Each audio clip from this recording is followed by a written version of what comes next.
Guys, क्या आप जानते हैं कि अपने प्यारे भारत में दुनिया का सबसे बड़ा मोबाइल फैक्ट्री मौजूद है। आज भारत न केवल मोबाइल का मैन्युफैक्चरिंग कर रहा है बल्कि मोबाइल को बना करके विदेशों में एक्सपोर्ट भी कर रहा है। आपको जानकर हैरानी होगी गाइस कि भारत में बनने वाला आईफोन अमेरिका में कैलिफोर्निया में बिक रहा है और भारत का मोबाइल एक्सपोर्ट लगातार बढ़ते जा रहा है। एक तरफ तो अपना प्यारा भारत मोबाइल एक्सपोर्ट के मामले में लंबी छलांग लगा रहा है, वही हमारा पड़ोसी कंट्री चीन की चमक अब फैल होते जा रही है। चीन में जो कंपनियां थी वो कंपनियां अब चीन को छोड़ करके भारत आ रही है। तो आइए जानते हैं कि अपना प्यारा भारत किस तरह से दुनिया का सबसे बड़ा मोबाइल फैक्ट्री हब बनेगा, कब तक बनेगा, भारत आज के टाइम में कितने देशों को कितना मोबाइल एक्सपोर्ट कर रहा है, दुनिया की कौन सी दिग्गज कंपनियां चाइना को छोड़ करके भारत में आकर के अपने प्लांट को सेटअप कर चुकी है।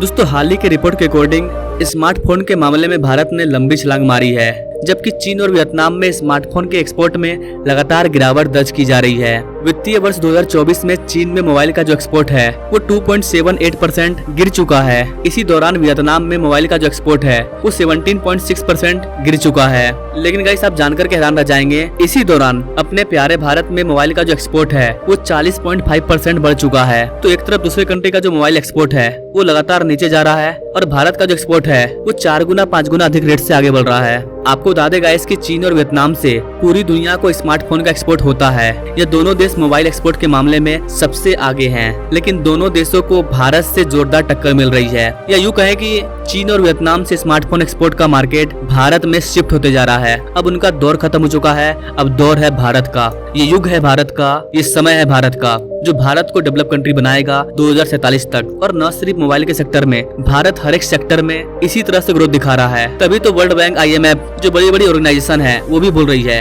कि भारत को डेवलप कंट्री बनने से कोई नहीं रोक पाएगा। अगर भारत ऐसे ही ग्रो करता रहा तो भारत अपनी लाख खामियों के बावजूद लगातार ग्रो कर रहा है। डाटा चिक के बोल रही है कि जो कंपनियां चाइना में थी वो चाइना से बाहर निकल रही है और भारत की ओर अपना इंटरेस्ट दिखा रही है। चाहे वो सेमीकंडक्टर की कंपनी हो, इलेक्ट्रॉनिक कंपनी हो, मोबाइल सेक्टर की कंपनी हो, चाहे वो गाड़ी बनाने वाली कंपनी हो, इलेक्ट्रिक व्हीकल की कंपनी हो या फिर सोलर पैनल की कंपनी हो, हर कंपनियां चाइना को अब छोड़ रही है क्योंकि चाइना का ग्रोथ डाउन जा रहा है। वो कंपनियां भारत इसलिए आ रही है क्योंकि भारत पूरे वर्ल्ड का फास्टेस्ट ग्रोइंग कंट्री है। ऐसा मैं नहीं, ऐसा वर्ल्ड बैंक का डाटा बोल रहा है। इंटरनेशनल ट्रेड सेंटर यानी कि ITC, इनके रिपोर्ट के अकॉर्डिंग चीन में 2023 में स्मार्टफोन का जो एक्सपोर्ट था वो 136.3 बिलियन डॉलर का था, जो कि 2024 में घट करके 132.5 बिलियन डॉलर रह गया है। भले ही आपको फासला थोड़ा कम लग रहा है, लेकिन एक डेवलप कंट्री के लिए बहुत बड़ी बात है।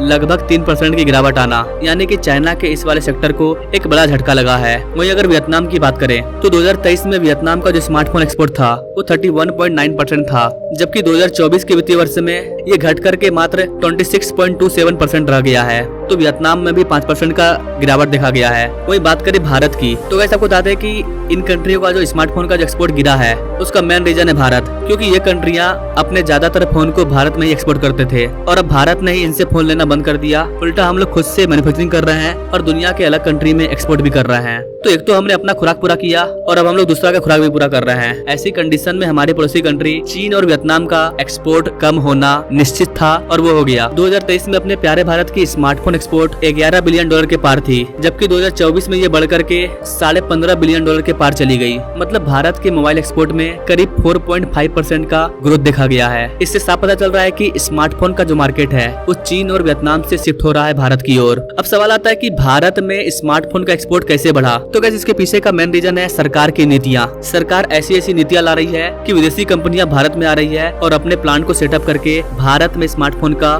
मैन्युफैक्चरिंग कर रही है। इसका सबसे अच्छा उदाहरण है PLI स्कीम, जिसने सबसे बड़ा इंपॉर्टेंट रोल प्ले किया है इन कंपनियों को भारत में आने में। आज के टाइम में जो एप्पल, वीवो, Xiaomi, सैमसंग, हमने इसको लोकल स्तर पर प्रोडक्शन करने के लिए मजबूर कर दिया है। हम इन कंपनियों को इतना ज्यादा छूट दे रहे हैं कि ये भारत में ही अपना प्लांट सेटअप करके भारत में ही इसका मैन्युफैक्चरिंग कर रहे हैं। इसके अलावा इन कंपनियों को भारत सरकार फाइनेंशियल तौर पर भी सपोर्ट कर रही है। भारत में टाटा ग्रुप जैसी कंपनियां मोबाइल प्रोडक्शन में आग लगा रही है, यानी कि विदेशी कंपनियों के साथ साथ भारत की जो कंपनियां हैं वो भी इस क्षेत्र में लगातार ग्रो कर रही है। अब तो टाटा आईफोन का भी मैन्युफैक्चरिंग कर रही है। अब कुछ लोगों का सवाल होगा कि इससे भारत को क्या फायदा हो रहा है? गाइस, भारत को बहुत ज्यादा फायदा हो रहा है। इसका सबसे अच्छा जीता जागता एग्जाम्पल है एप्पल। भारत में जब से फॉक्सकॉन ने आईफोन का मैन्युफैक्चरिंग स्टार्ट किया है तो सिर्फ उन्होंने इन्होंने भारत के 1.5 लाख लोगों को रोजगार दिया है। अब आप जैसा सोच करके देखो, अगर दुनिया की सभी बड़ी बड़ी कंपनियां भारत में आकर के अपने फोन का मैन्युफैक्चरिंग करेगी तो भारत के और कितने सारे लोगों को रोजगार मिलेगा। और गाइस, ये तो सिर्फ स्मार्टफोन की बात थी। अगर आप सेमीकंडक्टर के बारे में जानना चाहते हैं, सोलर पैनल के बारे में जानना चाहते हैं, सबमरीन के बारे में जानना चाहते हैं, मिसाइल के बारे में जानना चाहते हैं,